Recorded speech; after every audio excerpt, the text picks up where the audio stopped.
But when we see the Leelas of Krishna, we can see them from the godly side or from the human side. That's one way to look at it.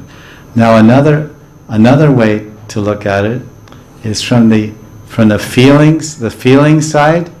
The feelings, it's called Bhav and Lila. The feelings and the loving exchanges. The Bhav and the Lila Vichara versus the Tattva and the Siddhanta. So then I try to explain that, because these are principles, and then most of our students are devotees and listening, so they can learn something. It's more of a teaching. It's not Ras Lila, traditional Ras Lila that you hear in India, where they speak a few verses and sing a few songs, and it's very entertaining and ours is philosophy and Lila. But we weave the two together. Sometimes there's more Lila, sometimes more philosophy, and it makes a very harmonious and healthy balance, which is very positive and productive, and creates the exactly proper effect.